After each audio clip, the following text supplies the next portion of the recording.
So one question many customers ask is, should I buy or lease my next new car? And the answer really depends.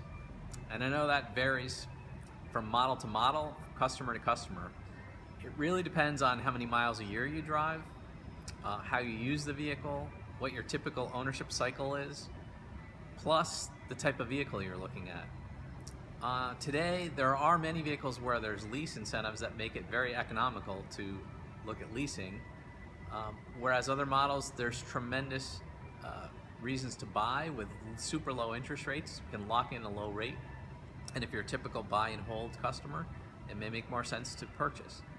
We're happy to sit down with each customer and tailor a personalized quote that includes lease and purchase options, so you can see in black and white what makes the most sense for your use.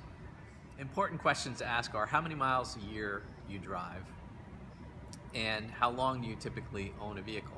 A lot of times the best thing we can do is look at your current vehicle and see how many miles you've driven and how long you've owned it. It helps us gauge putting you in the right lease terms. The one issue that many customers have had with leasing is they were just put in the wrong terms. They were put in a low mileage lease when they're a higher mileage driver, or the reverse, they were put in a lease with more miles and they drove very little.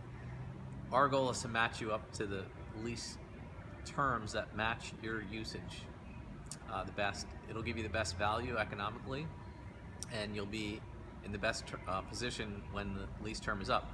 Basic difference between a purchase and a lease: on a purchase, you're buying the entire vehicle. You're buying 100% of the vehicle you're looking at, and you make payments over time. Eventually you'll own it. In the interim, the bank holds the title to the vehicle. With a lease, you're agreeing to use the vehicle for a period of time and a certain amount of mileage. So you're paying for the portion of the vehicle you're using. You're not paying for the whole vehicle. Thus, a typical lease over a 3-year term will cost about the same amount per month that a purchase might cost over 60 or 72 months.